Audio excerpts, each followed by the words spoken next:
ప్రస్తుతం మైలవరానికి సంబంధించి కూడా బూడిద వ్యవహారం తెలుగు రాష్ట్రాల్లో సంచలనంగా మారింది. ఒకరిపై ఒకరు ఆరోపణలు, ప్రత్యారోపణలు కొనసాగుతున్నాయి.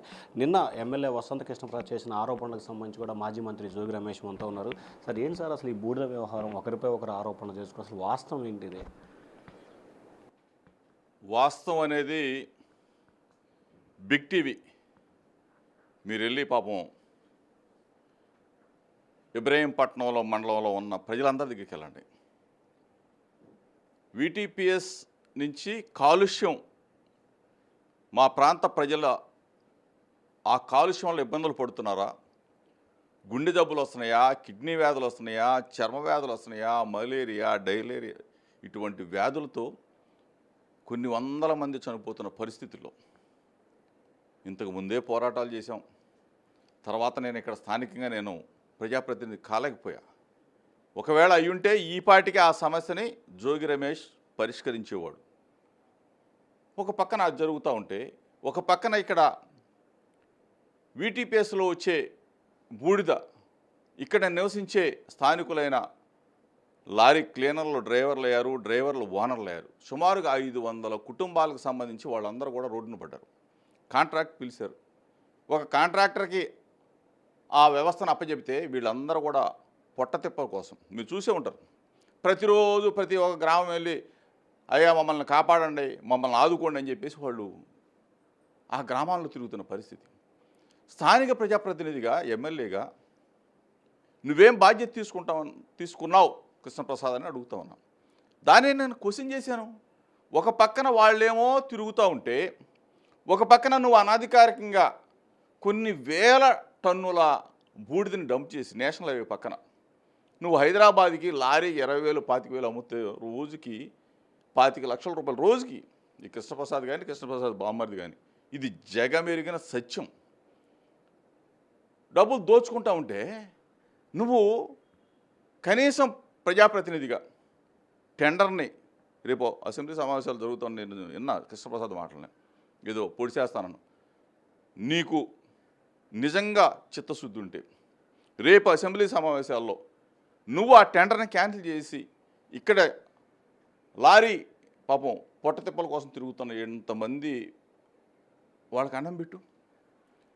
అది చేయకుండా నేను పోరాటం చేస్తూ ఉంటే, వైఎస్ఆర్ కాంగ్రెస్ పార్టీ పోరాటం చేస్తూ ఉంటే మా మీద అవాకులు చెవాకులు. నేను ఒకటే చెప్తాను, కృష్ణ సూటిగా చెప్తా ఉన్నా. నువ్వు టెండర్ని రద్దు చేయించు, ఇక్కడ స్థానికులైన లారీ వాళ్ళకి పాపం వాళ్ళకి ఉపాధి కల్పించు. నువ్వు అక్రమంగా నిల్వ చేసిన డంపుని వాళ్ళకి స్వాధీనం చేసేవయ్యా. దోచుకున్నావు కదా, ఆ డంపు నాలుగు ఇస్తే వాళ్ళు బాగుపడతారుగా పాపం. ఈ చెప్తే నేను ఆ డంపును స్వాధీనం చేయండి రా బాబు, లేకపోతే ఇవన్నీ చేయని చెప్పేసి నేను ఆందోళన చేపడితే నీకు చిత్తశుద్ధి ఉంటే మీదేగా ప్రభుత్వం, మరి నన్ను ఎందుకు ఇక్కడ అరెస్ట్ చేశారు?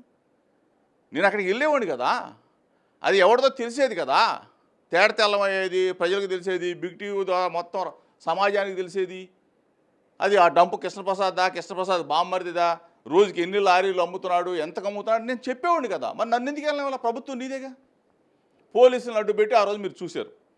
నన్ను అరెస్ట్ చేయటం, భవానీపురంకు పంపించడం, ఇవన్నీ ఎందుకు? చేతగాని చవట సన్నాసులు చేసే పనులు ఇవి. నన్ను అడ్డుకోవటం కోసం, ఇక్కడ లారీ వాళ్ళ పొట్టతిప్పల పాపం వాళ్ళని ఇబ్బంది పెట్టడం కోసం ఇవన్నీ చేస్తూ ఉంటే నేనేమో మాట్లాడమని చెప్పేసి అసెంబ్లీలో మాట్లాడరా బాబు, లోకేష్ గారి దగ్గరికో లేకపోతే చంద్రబాబు దగ్గరికో లేకపోతే విద్యుత్ శాఖ మంత్రి దగ్గరికి వెళ్ళి ఆ టెండర్ని క్యాన్సిల్ చేసి వాళ్ళకి ఉపాధి కల్పించమని నేను చెప్తా ఉంటే దొడ్డిదారిన డ్రామాలు, సొల్లు మాటలు, సొల్లు కబుర్లు నేను విన్నా. దయచేసి బిగ్ టీవీ వాళ్ళు కూడా చెప్తా ఉన్నా, నేను మాట్లాడే మాటని ప్రతి ఒక్కటి కూడా డెలివరీ చేయండి. అతన్ని ఏ విధంగా చేశాను. రాజకీయాల్లో నాకు తెలిసినంతవరకు చాలామందిని చూసా, చిన్నప్పటి నుంచి ఎక్కర్లు వేసుకున్నా కానీ రాజకీయాల్లో ఉన్నాను. రాజకీయ వ్యభిచారం ఎవడైనా ఉన్నా అంటే ఈ కృష్ణప్రసాదే. ఎన్ని పార్టీలు మారుతావరా నువ్వు? ఒక బ్రోకర్ గాడివి నువ్వు. అసలు నా గురించి మాట్లాడే అర్హత నీకుందా? నువ్వు నా గురించి మాట్లాడగల కెపాసిటీ నీకుందా రాజకీయాల్లో? నేను చిన్న స్థాయి నుంచి పైకి వచ్చా. కృష్ణా జిల్లాలో దమ్మున్నంటే ప్రజలతో ఒక మంచివాడిగా సమస్యల పట్ల చిత్తశుద్ధితో పనిచేస్తాను కాబట్టి ఒక స్థాయికి వచ్చాను, మంత్రిని కాగలిగా. ఏది ఉమ్మడి జిల్లాలో ఒక మంత్రిగా చేయగలిగా. ఏది నాకున్న మంచితనం. అంతేగాని రాజకీయాల్లో ఏ పార్టీలో ఉంటాడో తెలియదు. రోజుకి 3-4 పార్టీలు మారిన చరిత్ర బాబు మీది. నువ్వు నా గురించి కామెంట్ చేసే స్థాయా? రాజకీయ వ్యభిచారి, రాసి పెట్టుకోండి. రాజకీయ వ్యభిచారి. ఇటువంటి వ్యక్తులు అసలు నిన్నటిదాకా మా పార్టీలో ఉన్నావు, నీ సీట్ ఎట్టొచ్చింది? నువ్వు రాజకీయ వ్యభిచారి కదా. నిన్నటిదాకా నువ్వు ఓమా ఇద్దరు తిట్టుకున్నారు కదా, వెంటనే నీకు సీట్ ఎట్టిచ్చారు ఓమాన్ పీకేసి. గుర్తుపెట్టుకో, నువ్వు నీ స్థాయి అది కాదు. ఇది కూడా ఇది సంవత్సరం అయింది. సంవత్సర పరిపాలన మీద ముఖ్యమంత్రి చంద్రబాబు ఒక ఐవీఆర్ఎస్ సర్వే చేయించాడు. ఐవీఆర్ఎస్ సర్వే చేపిస్తే కొంతమంది పాపం అంటే ఇతను ఆటానా తానానా దీనికి పోయాడు. వీళ్ళ గురించే చెప్పాడు చంద్రబాబు నాయుడు. ఆటాలకి తానాలకు పోతే ఈసారి తందానారా అని చెప్పి ఐవీఆర్ఎస్ సర్వే తీపిస్తే ఆ సర్వేలో పాపం ఆ నిజాలు చూసి చంద్రబాబు నాయుడు, లోకేష్ అసలు వాళ్ళే ఆశ్చర్యపోయారు. కృష్ణప్రసాద్ అనేవాడు 43,000తో అనుకుంటా, 43,000తో గెలిచాడు. వాళ్ళు చెప్పిందే, వాళ్ళ నాయకులు వాళ్ళ కార్యకర్తలకే కదా పెట్టేది. మాకు బెటర్ కదా ఐవీఆర్ఎస్ సర్వే. ఎవరు పెడతారు? వాళ్ళ కార్యకర్తలకి, నాయకులకి, సామాన్య ప్రజలను కూడా అడిగి ఉండొచ్చు. దాంట్లో ఏమైనా వచ్చిందంటే కృష్ణప్రసాద్ అనేవాడు కానీ సీట్ ఇస్తే 43,000 కాదు, ఈసారి డిపాజిట్ కూడా ఇప్పుడు ప్రజెంట్ ఈ సంవత్సరం ఇప్పుడు ఎలక్షన్లో పెడితే డిపాజిట్ కూడా అసలు రాదు ఈ కృష్ణప్రసాద్కి.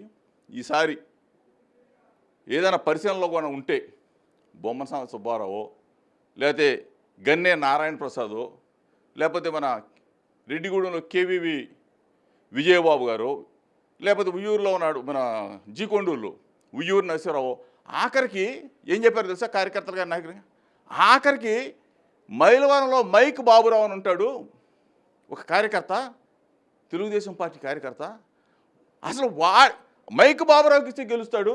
ఒకవేళ ఇవ్వండి, గెలుపు తర్వాత సంగతి. మైక్ బాబురావు కానీ ఇవ్వను, కానీ ఈ కృష్ణప్రసాద్ అనేవాడికి అసలు సీటే ఇవ్వద్దు. ఇప్పుడు ఎలక్షన్లో పెడితే 43,000 సంగతి దేవుడు ఎరుగు, వీడు దెబ్బకి వెళ్ళిపోతాడని చెప్పారు. ఆ సర్వే చూసిన తర్వాత చంద్రబాబు నాయుడు, లోకేష్ ఇద్దరు కూడా పిలిపించి, ఏరా దిక్కుమాలనాడా, దోచుకుంటే దోచుకున్నావు, అప్పుడు దోచుకున్నావు, మళ్ళీ ఇప్పుడు కూడా మొదలుపెట్టావేంట్రా బాబు అని చెప్పేసి పక్కన పెట్టే పరిస్థితుల్లో మళ్ళీ తిరగటం మొదలుపెట్టాడు. ఒక సంవత్సరం పాటు మీకు కూడా తెలిసే ఉంటుంది బిగ్ టీవీ వాళ్ళకి, సంవత్సరం అసలు లేడు, వదిలిపారేశారు. చంద్రబాబు నాయుడు, లోకేష్ మొట్టికాయలు వేసిన తర్వాత మళ్ళీ మొదలుపెట్టాడు. మళ్ళీ అసలు టెండరు పెట్టిందే అసలు వీడి కోసం. ఎందుకంటే మొత్తం దోచేస్తున్నాడు, నాకేస్తున్నాడు అని చెప్పేసి టెండర్ పెట్టారు. టెండర్ క్యాన్సిల్ చేయి, నీకు దమ్ముంటే నేను సవాల్ చేస్తా ఉన్నా. ఇంకోటి కూడా చెప్తా ఉన్నా, ఏది చర్చుకొస్తావా? బిగ్ టీవీ సాక్షిగా ఎనీ టైం నువ్వే చెప్పు, ప్లేస్ నువ్వే చెప్పు, డేట్ నువ్వే చెప్పు కృష్ణప్రసాద్, బిగ్ టీవీకి వస్తా. ఒకవేళ బిగ్ టీవీకి రాలేకపోతే నీ ఆఫీస్ ఎక్కడ? గొల్లపూడి అనుకుంటా, గొల్లపూడి వస్తా. ఒకవేళ గొల్లపూడి రాలేకపోతే నీ ఇల్లు ఎక్కడ? ఐతివరం వస్తా. ఛాలెంజ్ చేస్తా ఉన్నా. నీకు ఇంకోటి కూడా చెప్తా ఉన్నా, 2029లో తెలుగుదేశం పార్టీ మ్యాండేట్ తెచ్చుకోగలవా? తెచ్చుకో. నువ్వు నేను పోటీ చేద్దాం మైలవరం నియోజకవర్గం. నువ్వు తెలుగుదేశం పార్టీ తరఫున, నేను వైఎస్ఆర్ కాంగ్రెస్ పార్టీ తరఫున. నీ దమ్మేంటో నా దమ్మేంటో ప్రజలు నిర్ణయిస్తారు. ఒకవేళ ఇంకోటి కూడా సవాల్ చేస్తా ఉన్నా, చంద్రబాబు నాయుడు గారిని ఒప్పించు, లోకేష్ని ఒప్పించు. ఒంటిమిట్ట, పులివెందులు ఎందుకు జడ్పీటీసీలు? ఒక్కసారి ఛాన్స్ చూద్దాం.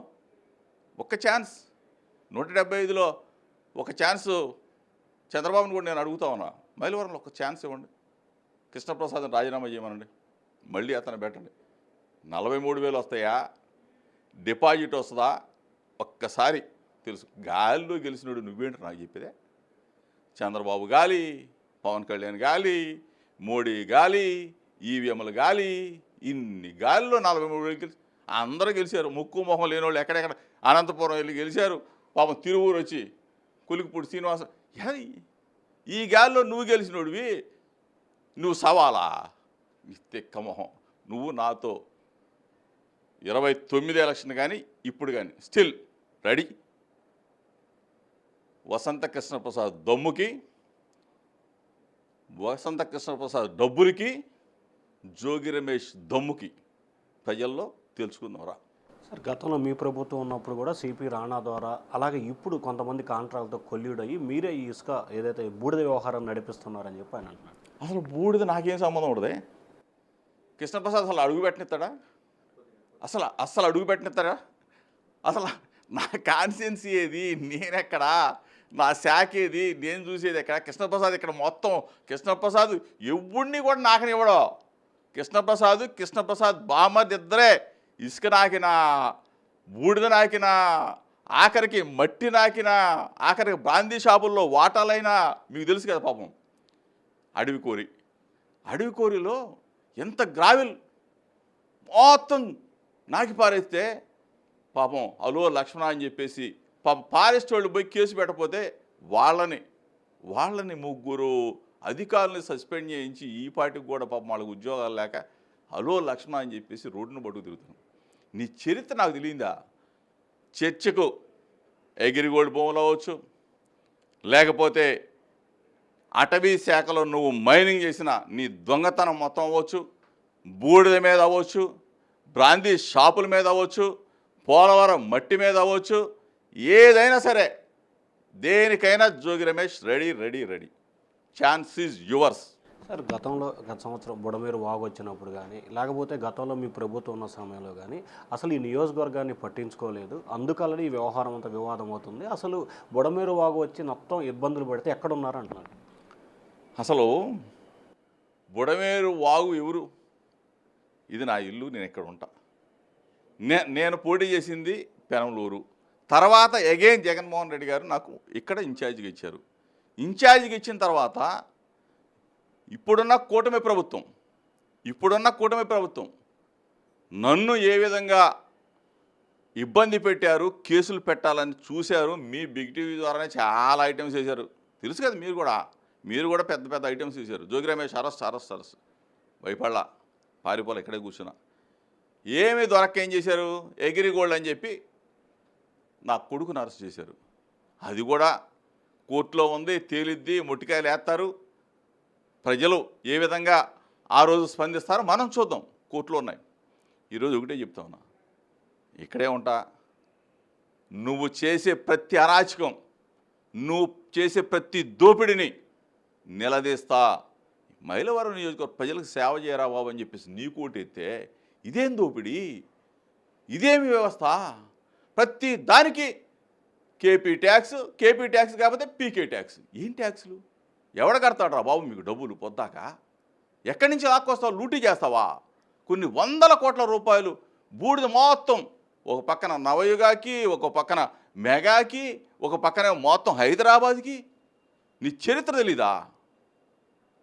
నువ్వు ఒక రాజకీయ బ్రోకర్వి, రాజకీయాలను బ్రోకరేజ్ చేసి నువ్వు సీట్లు తెచ్చుకుంటున్నావు అంతే తప్ప నిన్ను గాలిలో గెలిచినోడు నువ్వు మాకు చెప్తావా? రా, ఛాలెంజ్ చేస్తావునా? ఒక్క ఛాన్స్ చంద్రబాబు నాయుడు గారు, ఒక్క ఛాన్స్ ఇవ్వండి. పులివెందులు వద్దు, ఒంటిమెంట్ వద్దు, మైలవరంలో చూద్దాం. సార్ మీరు కేఈ కృష్ణమూర్తి ద్వారా టీడీపీలో చేరాలని, అలాగే కొంతమంది ద్వారా జనసేనలో చేరాలని, అసలు ఆంధ్రప్రదేశ్లో ఉన్న ఏ రాజకీయ పార్టీ మిమ్మల్ని చేర్చుకోదు. వైసీపీలో ఉన్న 60% మంది నాయకులకి వచ్చే ఎన్నికల టికెట్లో ఇచ్చినా గెలవరు అంటున్నారు. నా బ్రాండ్ ఏంటి? నా రాజకీయ బ్రాండే వైఎస్ఆర్. అంటే రాజశేఖర్ రెడ్డి గారి శిష్యుడిగా వచ్చా. జోగి రమేష్ 4 రోజులు ఈ ఇబ్బందుల వల్ల, మా అబ్బాయి కేసు వల్ల, ఒకవేళ కోర్టులు గొడవ వల్ల ఆగ్యమేం తప్ప కృష్ణప్రసాద్ని అడుగుతా ఉన్నా, యారా బాబు నువ్వు ఎక్కడన్నా బొక్కలోంచి చూసావా? నేను కేఈ కృష్ణమూర్తి గారితో మాట్లాడటం. పవన్ కళ్యాణ్ అడుగుతాం, పాపం వెళ్దాంపా, రమ్మను మీ బిగ్ టీవీ ద్వారా పవన్ కళ్యాణ్ దగ్గరికి నేను వస్తా. జోగి రమేష్ నీ పార్టీలో చేరతానన్నాడా అని చెప్పేసి పవన్ కళ్యాణ్ అడుగుతావు. నువ్వు బొక్కలోంచి చేసా, కంతలోంచి చూసావా? దిక్కుమాలనేదా? అరే నీ రాజకీయ వ్యభిచారి బ్రోకర్ నువ్వు అసలు మీ చరిత్ర రాసిస్తా. ఒకసారి బిగ్ టీవీ చర్చి పెట్టు, చర్చ బిగ్ టీవీ వాళ్ళు పెట్టాల్సిందే. వీళ్ళ చరిత్ర అసలు వీడు బతుకు మొత్తం కూడా బట్టలేపు తీసి చూపిస్తా, మొత్తం కూడా బట్టలేపు తీసి చూపిస్తా.